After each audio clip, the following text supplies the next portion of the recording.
Praise the lord. ಈ ವಿಡಿಯೋವನ್ನು ವೀಕ್ಷಿಸುತ್ತಿರುವಂಥ ನಿಮ್ಮೆಲ್ಲರಿಗೂ ಯೇಸು ಕ್ರಿಸ್ತನ ಹೆಸರಿನಲ್ಲಿ ವಂದನೆಗಳು, ಧನ್ಯವಾದಗಳು. ಬನ್ನಿ ವಿಡಿಯೋವನ್ನು ನೋಡಿ ಬರೋಣ.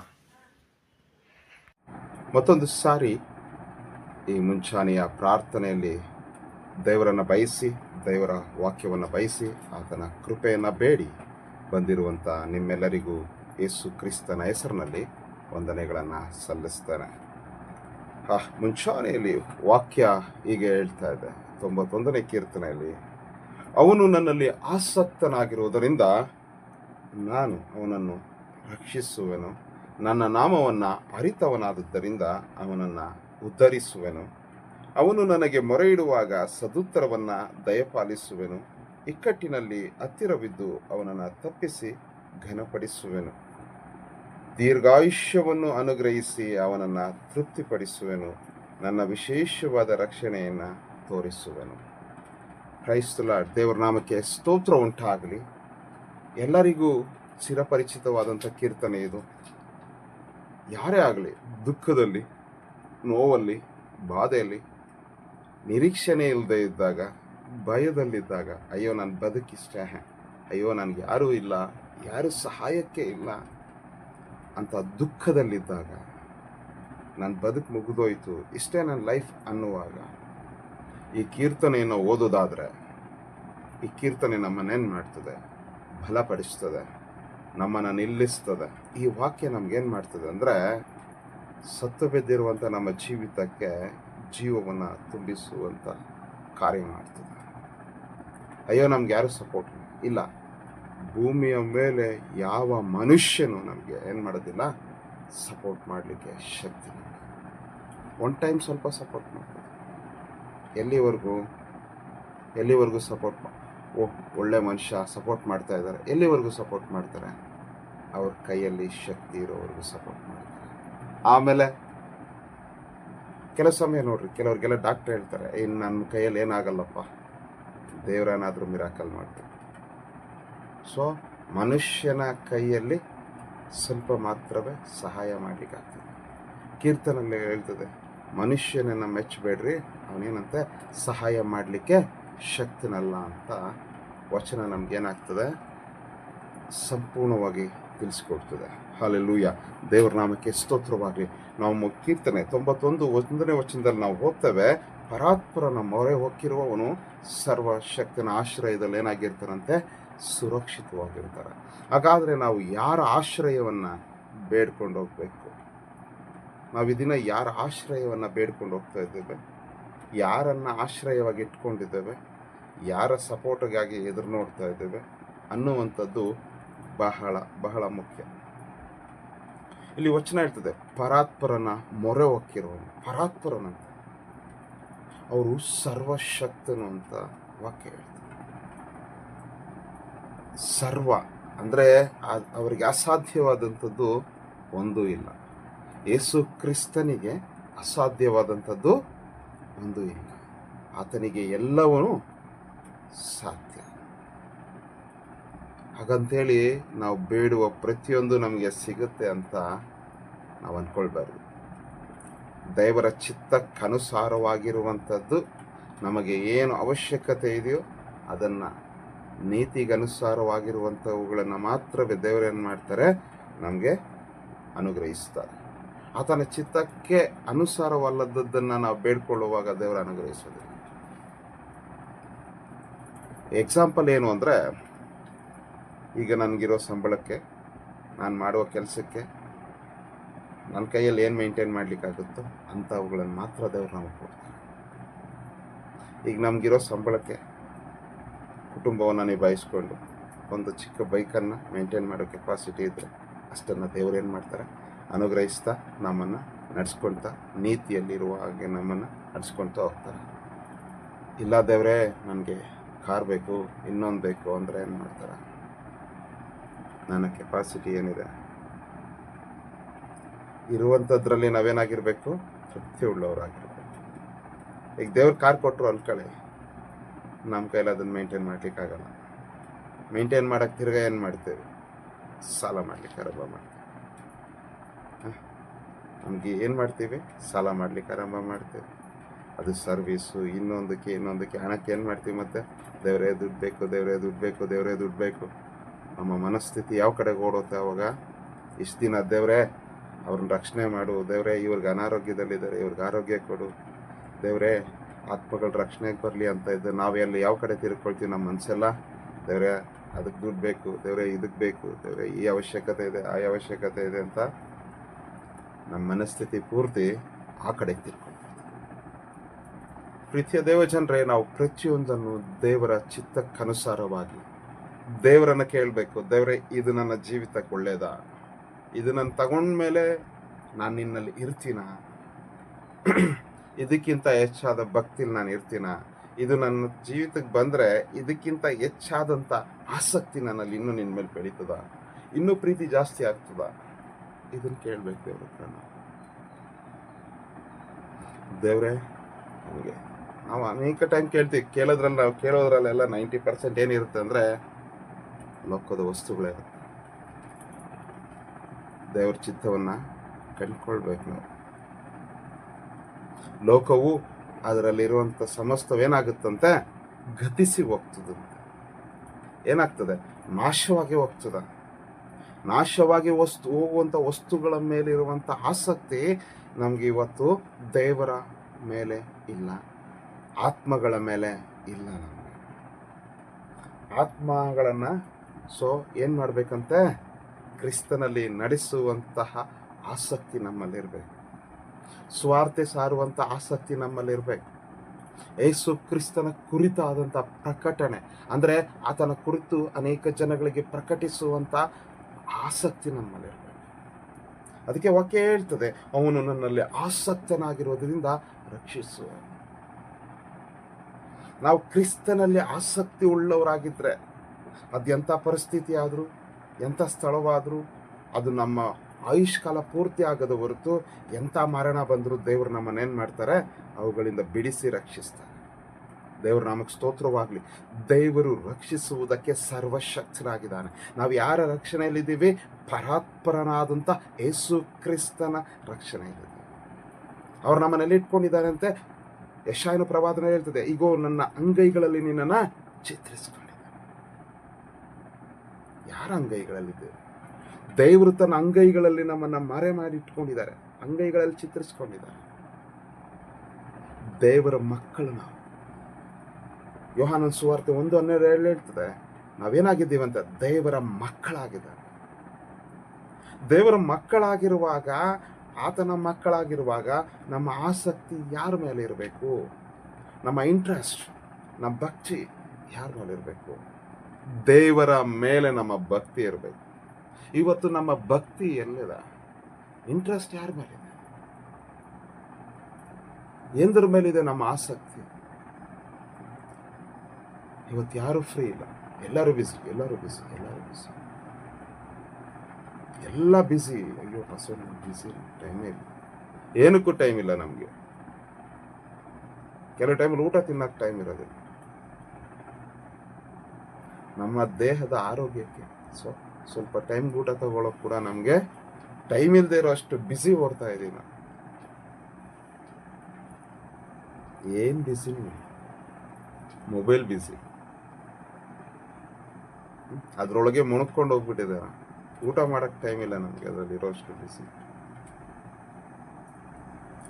ಪ್ರೀತಿಯ ದೇವಜನರೇ, ಚೆಕ್ ಮಾಡ್ಕೊಳ್ಳಿ. ಇವತ್ತು ನಿಮ್ಮನ್ನು ನೀವು ಪರೀಕ್ಷಿಸ್ಕೊಳ್ರಿ. ಇವತ್ತು ನಮ್ಮ ಆಸಕ್ತಿ ಲೆವೆಲ್ ಎಷ್ಟಿದೆ ಅಂತ ದೇವರ ಮೇಲೆ. ನಾನು ಮೊದಲಿದ್ದ ಪ್ರೀತಿ ಕಳ್ಕೊಂಡು ಬಿಟ್ಟಿದ್ದೀನ? ಇಲ್ಲ.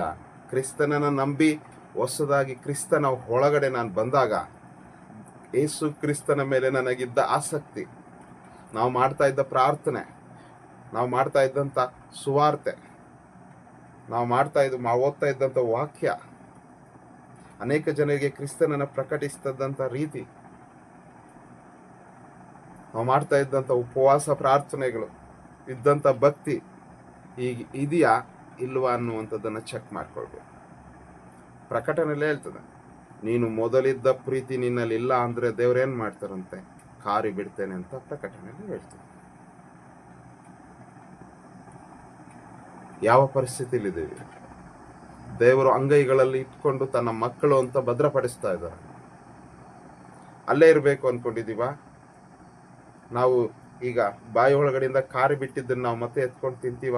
ಇಲ್ಲ, ಯಾರು ಮತ್ತೆ ಬಾಯಲ್ಲಿ ಇಟ್ಕೊಳ್ಳೋದಿಲ್ಲ ಅದನ್ನೇ. ಹಾಗಾದ್ರೆ ಅದೇನ್ ಲೆಕ್ಕಕ್ಕೆ ಬಂತು? ವೇಸ್ಟ್, ಹೋಯ್ತು ಅಂತ ಲೆಕ್ಕ ಅಲ್ಲಿಗೆ. ಆ ಪರಿಸ್ಥಿತಿಲಿದ್ದೀವ. ಅಂಗೈಗಳಲ್ಲಿದ್ದು ದೇವರ ರಾಜ್ಯದ ಒಳಗಡೆ ಪ್ರವೇಶ ಮಾಡ್ತಾ ಪರಲೋಕ ರಾಜ್ಯದಲ್ಲಿ ಆತನ ಸಿಂಹಾಸನದ ಪಕ್ಕದಲ್ಲಿ ಕುತ್ಕೊಳ್ಳುವಂತ ಅಧಿಕಾರ ದೇವ್ರು ಕೊಟ್ಟಿದ್ದಾರೆ. ಅದನ್ನ ಏನ್ ಮಾಡ್ಬೇಕಂತೆ ನಾವು ಕಾಪಾಡ್ಕೊಳ್ತಾ ಹೋಗ್ತೇವೆ. ಪ್ರೀತಿಯ ದೇವಚಂದ್ರ, ಯಾವ ಪರಿಸ್ಥಿತಿಲಿದೆ ಚೆಕ್ ಮಾಡ್ಕೊಳ್ವಿ. ನಾವು ಸ್ವಾಮಿಯನ್ನು ನಂಬಿ ಒಂದಿನ, ಒಂದು ತಿಂಗಳು, ಒಂದು ವರ್ಷ, 6 ತಿಂಗಳು, 20 ವರ್ಷ, 50 ವರ್ಷ ಆದ್ರೂ ನಮ್ಮ ಏನಾಗಿರ್ಬೇಕು? ಆಸಕ್ತಿ ಲೆವೆಲ್ ಬೆಳೀತಾ ಹೋಗ್ಬೇಕು. ಕೆಲವು ಸಮಯ ನೋಡ್ರಿ, ಪ್ರೇಯರ್ಗ ಹೋಗೋಣ ಅಂತ ಕರಿತಾ ಇರ್ತಾರೆ. ಕೆಲವರು ಫೋನ್ ಮಾಡ್ತಾರೆ, ಸಿಸ್ಟರ್ ಪ್ರೇಯರ್ ಬರಲ್ವಾ? ಅಯ್ಯೋ ಇಂಟ್ರೆಸ್ಟ್ ಇಲ್ಲ ಸಿಸ್ಟರ್, ಏನೋ ಒಂಥರ ಬೇಜಾರು. ಅಯ್ಯೋ ಏನೋ ಗೊತ್ತಿಲ್ಲ ಸಿಸ್ಟರ್, ಈ ಥರ ಪರಿಸ್ಥಿತಿ ತುಂಬ ದುಃಖವಾಗಿದೆ. ಆ ಪರಿಸ್ಥಿತಿ, ಈ ಪರಿಸ್ಥಿತಿ. ಪ್ರಾರ್ಥನೆ ಕರೆದ್ರೆ ನಮ್ಮ ಪರಿಸ್ಥಿತಿಗಳನ್ನು ಬದಲಾಯಿಸುವ ಆತನಾದಂಥ ಸನ್ನಿಧಿಗೆ ಪ್ರಾರ್ಥನೆಗೆ ಕರೆದ್ರೆ ರೀಸನ್ಸ್ ಹೇಳ್ತಾರೆ. ಏನೋ ರೀಸನ್ಸ್ ಮನುಷ್ಯನಿಗೆ ಊಟದಾನಿಂದ ಸಾಯ ಗಂಟ ಪ್ರತಿದಿನ ಪ್ರತಿ ಕ್ಷಣ ಒಂದು ರೀಸನ್ ಇದ್ದೇ ಇರುತ್ತೆ. ಭೂಮಿ ಮೇಲೆ ನನಗೆ ಕಷ್ಟನೇ ಇಲ್ಲ ಅನ್ನುವಂಥ ಮನುಷ್ಯ ಯಾರೂ ಇಲ್ಲ. ಹಣ ಇರೋನ್ಗೊಂದು ಸಮಸ್ಯೆ ಆದರೆ ಹಣ ಇಲ್ಲದೆ ಇರೋನ್ಗೊಂದು ಸಮಸ್ಯೆ. ಹಣ ಇಲ್ಲದೆ ಇರೋನ್ ಬರೀ ಹಣದ ಸಮಸ್ಯೆ, ಇರೋನ್ಗೆ 108 ಸಮಸ್ಯೆ.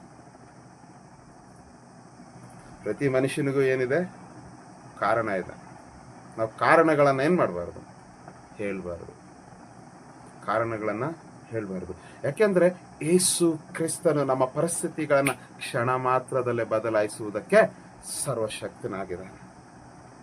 ಆ ಸನ್ನಿಧಿ, ದೇವರ ಸನ್ನಿಧಿಗೆ ಬಂದು ವಾಕ್ಯ ಹೇಳ್ತದೆ, ನಿಮ್ಮ ಎಲ್ಲ ಚಿಂತಾ ಭಾರವನ್ನ ದೇವರ ಮೇಲೆ ಹಾಕ್ರಿ. ಅದನ್ನೇನು ಮಾಡ್ತಾನೆ? ಆ ಚಿಂತೆ ನಿಮ್ಮಲ್ಲಿ ಆತನ ಮೇಲೆ ಹಾಕಿದಾಗ ಅದನ್ನು ತೆಗೆದುಕೊಂಡು ಅದಕ್ಕೆ ಬೇಕಾದಂಥ ಪರಿಹಾರವನ್ನ ಕಾರ್ಯರೂಪವಾಗಿ ದೇವರೇನು ಮಾಡ್ತಾರೆ? ಸಮಯ ಬಂದಾಗ ಎಲ್ಲ ಕ್ಲಿಯರ್ ಮಾಡ್ತಾರೆ. ನಮ್ಮ ಜೀವಿತಕ್ಕೆ ಬೇಕಾದಂಥದ್ದನ್ನ ಯೇಸು ಕ್ರಿಸ್ತನೇನು ಮಾಡ್ತಾರೆ? ಕ್ಲಿಯರ್ ಮಾಡ್ತಾರೆ. ದೇವರ ನಾಮಕ್ಕೆ ಸ್ತೋತ್ರವಾಗಲಿ. ನಮ್ಮ ಜೀವಿತಗಳಲ್ಲಿ ಏನಾಗಿರ್ಬೇಕಂತ ಆಸಕ್ತಿಯ ಲೆವೆಲ್ ಪ್ರತಿದಿನ ಬೆಳಿಬೇಕು, ಪ್ರತಿದಿನ ಜಾಸ್ತಿ ಆಗಬೇಕು. ಇಂಟ್ರೆಸ್ಟ್. ಕೆಲವು ಟೈಮಲ್ಲಿ ಸುಮ್ಮನೆ ಇರ್ತಾರೆ ನೋಡ್ರಿ, ಏನು ಕಣ ಕರೆದ್ರೆ ಅಯ್ಯೋ ಇಂಟ್ರೆಸ್ಟ್ ಇಲ್ಲ. ಯಾಕೆ? ನಮ್ಗೆ ಅದ್ರ ಮೇಲೆ ಪ್ರೀತಿ ಇದ್ರೆ ಆಸಕ್ತಿ ಲೆವೆಲ್ ಜಾಸ್ತಿ ಆಗುತ್ತೆ. ಪ್ರೀತಿ ಇಲ್ಲ ಅಂದ್ರೆ ಲೆವೆಲ್ ಜಾಸ್ತಿ. ದೇವರ ನಾಮಕ್ಕೆ ಸ್ತೋತ್ರವಾಗಲಿ. ನನ್ನ ನಾಮವನ್ನ ಹರಿತವನಾದದ್ದರಿಂದ ಅವನನ್ನು ಉದ್ಧರಿಸುವೆನು. ನಾವು ದೇವರ ನಾಮವನ್ನ ಚೆನ್ನಾಗಿ ಅರ್ಥಕೊಳ್ಬೇಕು. ದೇವರ ನಾಮವನ್ನ ಪರ್ಫೆಕ್ಟ್ ಆಗಿ ತಿಳ್ಕೊಳ್ಬೇಕು, ಚೆನ್ನಾಗಿ ತಿಳ್ಕೊಳ್ಬೇಕು. ಏಸು ಅನ್ನೋ ಪದಕ್ಕಿರುವಂಥ ಶಕ್ತಿ ಏನು? ಏಸು ಅಂದ್ರೆ ಏನು? ಏಸು ಅಂದ್ರೆ ಯಾರು? ಏಸು ಕ್ರಿಸ್ತನು ನಮಗೇನಾಗಿದ್ದಾನೆ? ನಾವು ಆತನಿಗೇನಾಗಿದ್ದೇವೆ? ಆತನಿಗೆ ಅಸಾಧ್ಯವಾದಂಥದ್ದು ಒಂದೂ ಇಲ್ಲ. ಆತನು ಸರ್ವಶಕ್ತನು ಅಂತ ತಿಳ್ಕೊಳ್ಬೇಕು. ಹೇಗೆ ತಿಳ್ಕೊಳ್ಳೋದು? ಹೇಗೆ ಅರ್ಥಕೊಳ್ಳೋದು? ಅನುಭವಿಸದ ಹೊರತು ತಿಳ್ಕೊಳ್ಳೋಕ್ಕೆ ಆಗೋದಿಲ್ಲ. ಅದಕ್ಕೆ ಇದೇ ಕೀರ್ತನೆಗಳಲ್ಲಿ ಹೇಳ್ತದೆ, ಯೆಹೋವನು ಸರ್ವೋತ್ತಮನೆಂದು ಅನುಭವದಿಂದ ಸವಿದು ನೋಡು. ದೇವರು ಸರ್ವೋತ್ತಮನು. ಆತನನ್ನು ಏನ್ ಮಾಡ್ಬೇಕಂತೆ? ಅನುಭವದಿಂದ ಸವಿದು ನೋಡ್ಬೇಕಂತ. ಈಗ ನೋಡ್ರಿ, ಒಂದು ಹಣ್ಣು ತಗೊಳ್ತೇವೆ, ಅದನ್ನ ತಿಂದ್ರೆ ಮಾತ್ರನೇ ನಮ್ಗೆ ಟೇಸ್ಟ್ ಗೊತ್ತಾಗುತ್ತೆ. ಹುಳಿ ಇದೆಯಾ, ಸ್ವೀಟ್ ಇದೆಯಾ. ಒಂದು ಸ್ಯಾಂಪಲ್, ಒಂದು ದ್ರಾಕ್ಷಿ ತಗೊಳ್ತೇವೆ, ನಾವು ಅಲ್ಲೇ ಒಂದು ಪೀಸ್ ತಗೊಂಡು ತಿಂತೀವಿ. ಏಕೆ? ಸೊ ಅದು ಉಪ್ಪಿದೆಯಾ, ಅಲ್ಲ ಅದು ಹುಳಿ ಇದೆಯಾ, ಸ್ವೀಟ್ ಇದೆಯಾ. ಹುಳಿ ಇಲ್ಲ ಅಂದರೆ, ಸ್ವೀಟ್ ಆಗಿದ್ರೆ ಏನು ಮಾಡ್ತೇವೆ ತಗೊಂಡು, ಇಲ್ಲ ಅಂದರೆ ಯಾಕೆ? ಅದು ರುಚಿ ನೋಡ್ತೇವೆ, ಸವಿದು ನೋಡ್ತೇವೆ. ಸವಿಯುವಾಗಲೇ ಅದರ ಗೊತ್ತಾಗುತ್ತೆ, ನಮಗೆ ಟೇಸ್ಟ್ ಗೊತ್ತಾಗ್ತದೆ. ನಮಗೆ ಟೇಸ್ಟ್ ಗೊತ್ತಾಗಬೇಕು ಅಂದರೆ ಸವಿಬೇಕು. ನಾವು ಏಸು ಕ್ರಿಸ್ತನನ್ನ ಲೈಫಲ್ಲಿ ಏನು ಮಾಡಬೇಕು? ಅನುಭವಿಸಿ ನೋಡಬೇಕು. ಆತನು ನಮ್ಮ ಜೀವಿತದಲ್ಲಿ ಕಾರ್ಯ ಮಾಡುವುದಕ್ಕೆ ದೇವರಿಗೆ ಅವಕಾಶಗಳನ್ನು ಕೊಡ್ಬೇಕು. ದೇವರನ್ನ ಬಿಟ್ಟು ಕೊಡ್ಬೇಕು.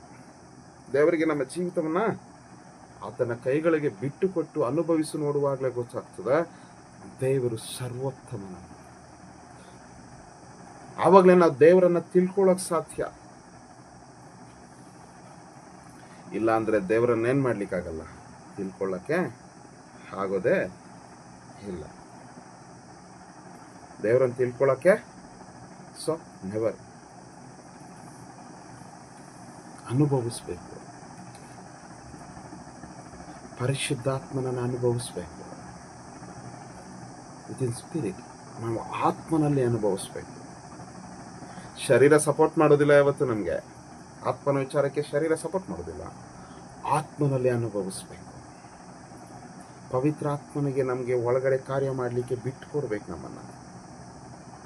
ಅನೇಕ ಸಾರಿ ನಾವು ಯಾವುದನ್ನು ಒಳ್ಳೇದು ಅಂದ್ಕೊಳ್ತೀವೋ, ಅಯ್ಯೋ ಇವತ್ತೊಂದು ಯಾವುದೋ ಅಮೌಂಟ್ ಬರೋದಿದೆ, ನಮಗೆ ಹಣ ಬರೋದಿದೆ, ಆಸ್ತಿ ಬರೋದಿದೆ, ಏನೋ ಆಗೋದಿದೆ, ಅದನ್ನು ದೇವರು ನಮ್ಮಿಂದ ತೆಗೆದು ಬಿಡ್ತಾರೆ.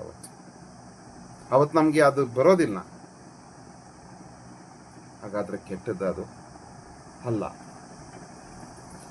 ಅದು ಬರುವುದಾದ್ರೆ ಬೇರೆ ನಾವು ಇನ್ನೊಂದು ಏನೋ ತಪ್ಪು ಮಾಡ್ತೇವೆ, ಏನೋ ನಮ್ಮ ಲೈಫ್ಗೆ ಮಿಸ್ಟೇಕ್ ಆಗುತ್ತೆ, ತಪ್ಪಾಗುತ್ತೆ.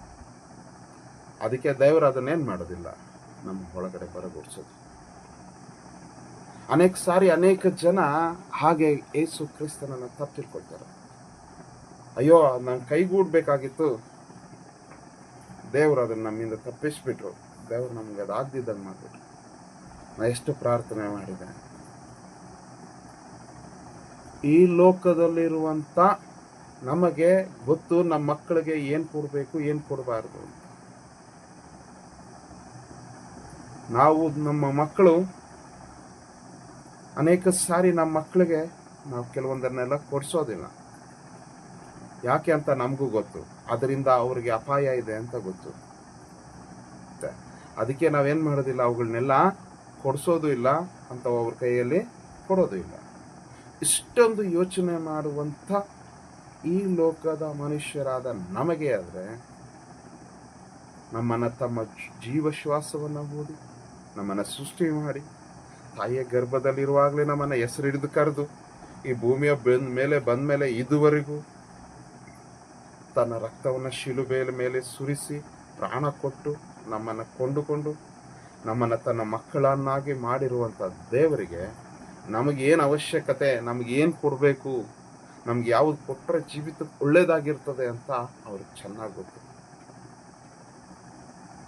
ಈ ಲೋಕದಲ್ಲಿರುವಂಥ ನಾವೇ ಇಷ್ಟು ಯೋಚನೆ ಮಾಡುವಾಗ ಅವ್ರಿಗೆ ಗೊತ್ತಿಲ್ವಾ ನಮ್ಗೇನು ಕೊಡಬೇಕು ಅಂತೇಳಿ? ಅವ್ರಿಗೆ ಗೊತ್ತಿಲ್ವಾ ನಮ್ಮ ಜೀವಿತಕ್ಕೆ ಏನನ್ನ ಕೊಡಬೇಕು ಅಂತೇಳಿ? ಅನುಗ್ರಹಿಸ್ತಾರೆ. ನಮಗೇನು ಅಂದರೆ ಕೇಳಿದ ತಕ್ಷಣ ಆಗ್ಬಿಡ್ಬೇಕು, ಇನ್ಸ್ಟಂಟ್ ಕಾಫಿ ಥರ. ಇವತ್ತು ಕೇಳಿದ್ರೆ ನಾಳೆ ಬೆಳಗ್ಗೆ ರೆಡಿ ಇರಬೇಕಿಲ್ಲ. ಇವತ್ತು ಕೇಳಿದ್ರೆ ಹಂಗೆ ಬಂದು ಯಾರೋ ಬಾಕಲ್ ತಟ್ಟು ಕೊಟ್ಬಿಟ್ಟು ಹೋಗ್ಬಿಡ್ಬೇಕಿಲ್ಲ. ಯಾವುದೋ ಒಂದು ಕಡೆಯಿಂದ ಎದ್ದು ಬಂದು ಆಗ್ಬಿಡ್ಬೇಕಿಲ್ಲ. ಅದಕ್ಕೆ ಯೋಗನೇನು ಹೇಳ್ತಾನೆ, ದೇವ್ರು ಕೊಟ್ಟರು, ದೇವ್ರು ತಗೊಂಡ್ರು, ದೇವ್ರಿಗೆ ಸ್ತೋತ್ರ. ಇದ್ರು ಇಲ್ದಿದ್ರು ದೇವ್ರಿಗೆ ಸ್ತೋತ್ರ. ಅಪೊಸ್ತಲನಾದ ಪೌಲ ಹೇಳ್ತಾರೆ, ನಾನು ಎಲ್ಲ ಸಮಯದಲ್ಲೂ ಏನಾಗಿದ್ದೇನೆ? ಸಂತೃಪ್ತಿ ಉಳ್ಳವನಾಗಿದ್ದೇನೆ. ಎಂಥ ಪರಿಸ್ಥಿತಿ ಆದರೂ ಸರಿ, ಅನ್ನವಿದ್ರು, ಅನ್ನ ಇಲ್ಲದೆ ಇದ್ರು, ವಸ್ತ್ರ ಇದ್ರು, ವಸ್ತ್ರ ಇಲ್ಲದೆ ಇದ್ರು, ಊಟ ಇದ್ರು, ಇಲ್ಲದೆ ಇದ್ರು, ಬದುಕಿಲ್ಲದೆ ಇದ್ರು, ಏನಂತೆ? ದೇವ್ರಿಗೆ ಸ್ತೋತ್ರ. ಯಾಕೆಂದ್ರೆ ಈ ಶಾರೀರಕ್ಕೂ ಪರಲೋಕಕ್ಕೂ ಸಂಬಂಧ ಇಲ್ಲ ಅಂತ ಅವನಿಗೆ ಗೊತ್ತು. ಆತ್ಮ ಮಾತ್ರ ಪರಲೋಕಕ್ಕೆ ಹೋಗ್ತದೆ. ಆ ಆತ್ಮ ಕ್ರಿಸ್ತನೊಂದಿಗೆ ಅನ್ಯೋನ್ಯತೆ ಉಳ್ಳದ್ದಾಗಿರ್ಬೇಕು. ಈ ಶರೀರ ಮಣ್ಣಿಂದ ಬಂತು, ಮಣ್ಣಿಗೆ ಹೋಗ್ತದ, ಮಣ್ಣಲ್ಲಿ ಹುಳ ತಿನ್ಕೊಂಡು ಹೋಗ್ಬಿಡ್ತದೆ. ಶರೀರಕ್ಕೂ ಪರಲೋಕಕ್ಕೂ ಸಂಬಂಧ ಇಲ್ಲ. ಆತ್ಮ ಮಾತ್ರ ನಿತ್ಯವಾಗಿರುವಂಥ ಪರಲೋಕಕ್ಕೆ ಹೋಗುವಂಥದ್ದು ಕ್ರಿಸ್ತನನ್ನು ನಂಬಿಕೊಂಡಿರುವಾಗ.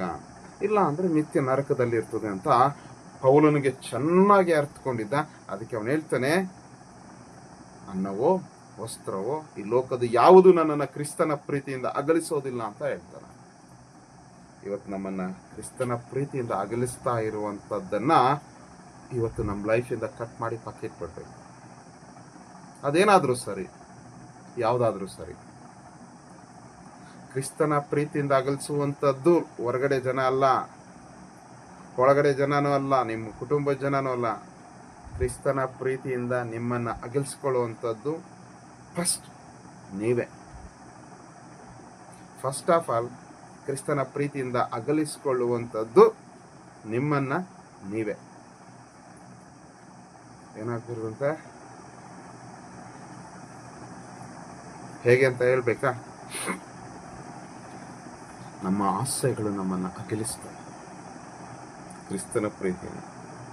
ಹೊರಗಡೆ ಜನ, ತುಂಬ ಜನ ಕ್ರಿಸ್ತನನ್ನ ಬಿಟ್ಟವರು ಕೆಲವರೆಲ್ಲ ಹೇಳ್ತಾರೆ, ನಮ್ಮನ್ನು ಅವ್ರು ಹಂಗಂದ್ಬಿಟ್ರು, ಆ ಪಾಸ್ಟರ್ ಅಂದ್ಬಿಟ್ರು, ಈ ವಿಶ್ವಾಸಿ ಹಿಂಗಂದ್ಬಿಟ್ರು, ಚರ್ಚೆಗೆ ಬರೋರು ಆ ಥರ ಅಂದ್ಬಿಟ್ರು, ಈ ಥರ ಅಂದ್ಬಿಟ್ರು, ಇವರು ನಮ್ಮನ್ನು ಈ ಥರ ನೋಡಿಬಿಟ್ರು, ನಮ್ಮ ಮನೇಲಿ ಹಿಂಗೆ ಅಂದ್ಬಿಟ್ರು, ನಮ್ಮ ಮನೆಯಲ್ಲಿ ಮಾಡಿದ್ರು, ಅದು ಮಾಡಿದ್ರು. ಸೊ ಪ್ರತಿಯೊಂದನ್ನ ಬೇರೆಯವ್ರ ಮೇಲೆ ಹೇಳ್ಕೊಂಡೆ ನಮ್ಮನ್ನು ನಾವೇನು ಮಾಡ್ತಾ ಇದ್ದೀವಿ? ಮೋಸಗೊಳಿಸ್ಕೊಳ್ತಾ ಇದ್ದೇವೆ. ಒಂದ್ಸಾರಿ ಕುತ್ಕೊಂಡು ನಿಮ್ಮನ್ನು ಚೆಕ್ ಮಾಡ್ಕೊಳ್ಳಿ.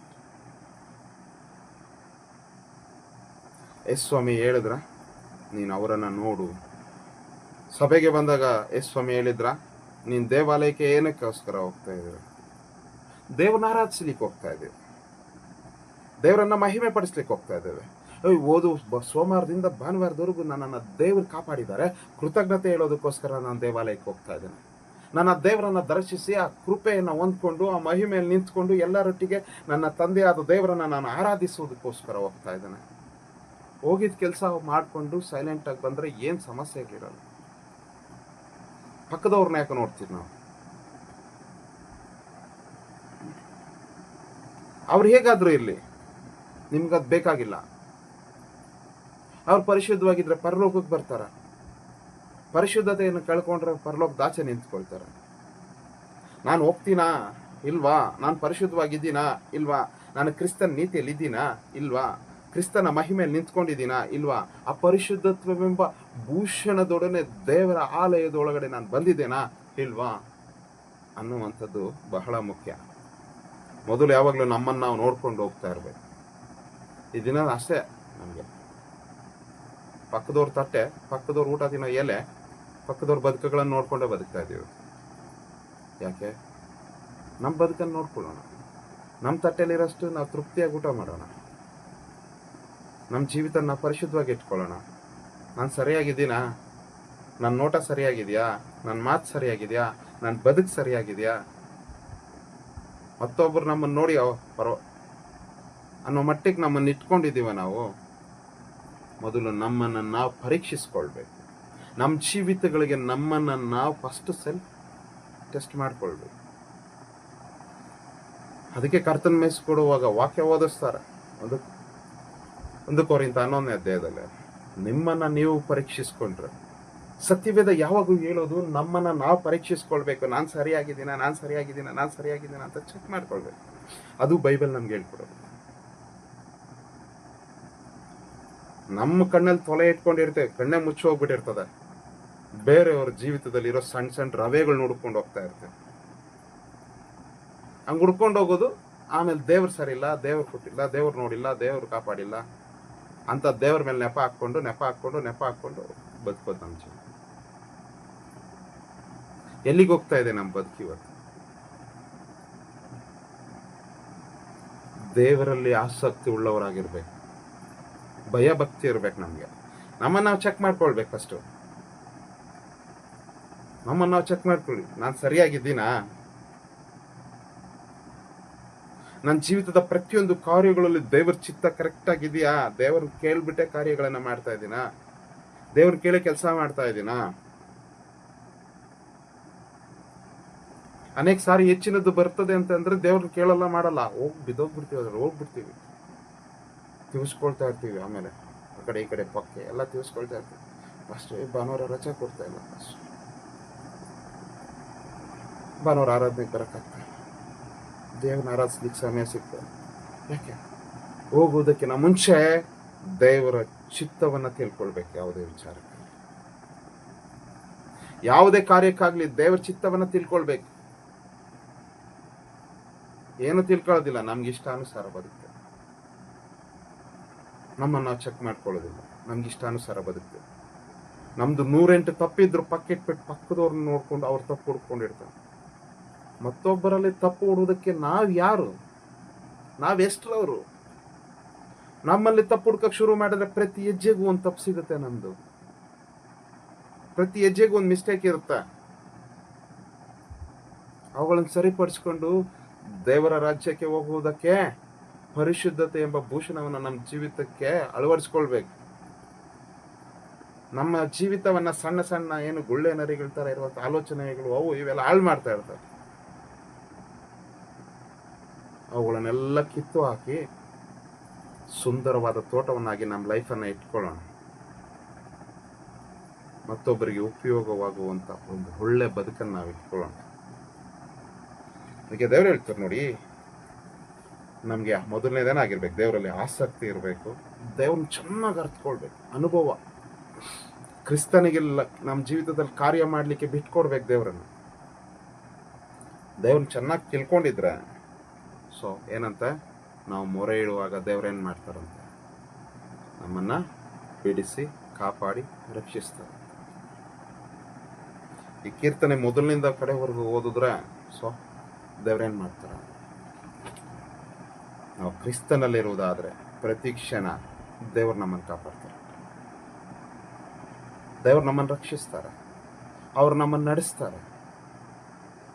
ನಮ್ಮ ಬೇಸ್, ನಮ್ಮ ಆಸಕ್ತಿ, ನಮ್ಮ ನಿರೀಕ್ಷೆ, ನಮ್ಮ ನಂಬಿಕೆ, ಆಶ್ರಯ ಪ್ರತಿಯೊಂದು ಯಾರನ್ನ ಮಾಡ್ಕೊಂಡಿರ್ಬೇಕು? ಯೇಸು ಕ್ರಿಸ್ತನನ್ನು ಮಾತ್ರವೇ ಆಶ್ರಯಿಸ್ಕೊಂಡಿರ್ಬೇಕು. ಇವರೆಲ್ಲ ಹುಡುಕ್ತಾ ಇರ್ತೇವೆ, ಲಾಸ್ಟ್ಗೆ ಬರೋ ದೇವ್ರ. ನಮ್ಮ ನಂಬಿಕೆ ಅಲ್ಲಿ ಇರ್ತದೆ, ದೇವ್ರ ಮೇಲೆ ಇರಲ್ಲ, ಬೇರೆ ಕಡೆ ನಂಬಿಕೆ ಇರ್ತದೆ. ಲಾಸ್ಟ್ಗೆ ಏನು ದಾರಿ ಇಲ್ಲ ಅಂದಿದ್ದ ಟೈಮ್ಗೆ ದೇವ್ರ ಹತ್ರ ಬರ್ತೇವೆ. ನಾವು ಯಾರನ್ನ ನಂಬ್ಕೊಂಡಿದ್ದೇವೆ? ಪರಾತ್ಪರನಾದಂಥ ಸರ್ವಶಕ್ತನಾದ ಯೇಸುವನ್ನು ನಂಬ್ಕೊಂಡಿದ್ದೇವೆ. ಆ ಸರ್ವಶಕ್ತಿಯನ್ನ ಲೈಫಲ್ಲಿ ಅನುಭವಿಸಿ ತಿಳ್ಕೊಂಡಿರ್ಬೇಕು, ಅರ್ಥಕೊಂಡಿರ್ಬೇಕು ದೇವರನ್ನ ಅನುಭವದಲ್ಲಿ. ಅದಕ್ಕೆ 23ನೇ ಕೀರ್ತನೆ ನಮಗೆ ಧೈರ್ಯವಾಗಿ ಹೇಳ್ತದೆ, ನನ್ನ ದೊಣ್ಣೆ ನನ್ನ ಕೋಲು ನಿನ್ಗೇನು ಮಾಡ್ತದಂತೆ? ಧೈರ್ಯವನ್ನು ಕೊಡ್ತದೆ. ಅದೇ ದೊಣ್ಣೆ ಕೋಲು ಅನ್ನುವಂಥ ವಾಕ್ಯಗಳನ್ನು ನಮ್ಗೆ ಏನು ಮಾಡ್ತದೆ? ಧೈರ್ಯವನ್ನು ಕೊಡ್ತದೆ. ವಾಕ್ಯವನ್ನು ಓದಬೇಕು, ಆ ವಾಕ್ಯವನ್ನು ನಮ್ಮ ಜೀವಿತಕ್ಕೆ ಅಳವಡಿಸ್ಕೊಳ್ಬೇಕು. ನನ್ನ ಆಜ್ಞೆಗಳನ್ನು ಕೈಗೊಂಡು ನಡೆಯುವವನು ಎಷ್ಟೋ ಧನ್ಯನು ಅಂತ ಹೇಳ್ತದೆ. ಆ ಧನ್ಯನು ಅಂತ ಅನ್ನುವಂಥ ಪದ ನೀವು ಇಂಗ್ಲೀಷ್ ಬೈಬಲಲ್ಲಿ ನೋಡಿ, ಬ್ಲೆಸ್ಡ್ ಅಂತ ಇರ್ತದೆ, ಆಶೀರ್ವದಿಸಲ್ಪಟ್ಟವನು ಅಂತ ಇರ್ತದೆ. ಅಂದರೆ ವಾಕ್ಯಗಳನ್ನು ಕೈಗೊಂಡು ನಡೆಯುವ ಮನುಷ್ಯನು ಮಾತ್ರ ಆಶೀರ್ವದಿಸಲ್ಪಟ್ಟವನು ಅಂತ ಹೇಳ್ತದೆ. ಅಂದರೆ ವಾಕ್ಯ, ದೇವರ ಮಾತು, ದೇವರ ವಾಕ್ಯ, ದೇವರೇ ವಾಕ್ಯವಾಗಿದ್ದಾರೆ. ಅದನ್ನು ಕೈಗೊಂಡು ನಡೆಯುವಾಗ ಮಾತ್ರವೇ ನಾವೇನಾಗ್ತೇವೆ? ಬ್ಲೆಸ್ಡ್, ಆಶೀರ್ವದಿಸಲ್ಪಟ್ಟ. ದೇವ್ರನ್ನ ಅರ್ಥಕೊಳ್ಬೇಕು ಅಂದರೆ ವಾಕ್ಯವನ್ನು ಕೈಗೊಂಡು ನಡೀಲಿಕ್ಕೆ ಆರಂಭ ಮಾಡಬೇಕು. ಕಷ್ಟಗಳು ಬರ್ತವೆ, ಹಿಂಸೆಗಳು ಬರ್ತವೆ. ಸೈತಾನ್ ನಮ್ಮನ್ನು ವಾಕ್ಯದಿಂದ ತಪ್ಪಿಸಲಿಕ್ಕೆ 108 ತಗೊಂಬಂದಾಗ್ತಾನೆ. ನಮ್ಮ ಆಲೋಚನೆಗಳನ್ನು ಡೆಸ್ಟ್ರಾಯ್ ಮಾಡ್ತಾನೆ. ದೇವರಲ್ಲಿ ಪ್ರತಿ ಕ್ಷಣ ಕ್ರಿಸ್ತನಿಗಾಗಿ ನಿಂತ್ಕೊಳ್ಬೇಕು, ಕ್ರಿಸ್ತನಲ್ಲೇ ನಿಂತ್ಕೊಳ್ಬೇಕು. ಆವಾಗ ನಿಂತ್ಕೊಳ್ಳಿಕ್ಕೆ, ದೇವ್ರ ನಾಮ ಅರ್ಥಕೊಳ್ಳಿಕ್ಕೆ, ಆಸಕ್ತಿಯನ್ನು ಜಾಸ್ತಿ ಮಾಡ್ಕೊಳ್ಳಿಕ್ಕೆ ಸಾಕು. ದೇವರು ನಿಮ್ಮನ್ನು ಆಶೀರ್ವದಿಸಿ. Thank you.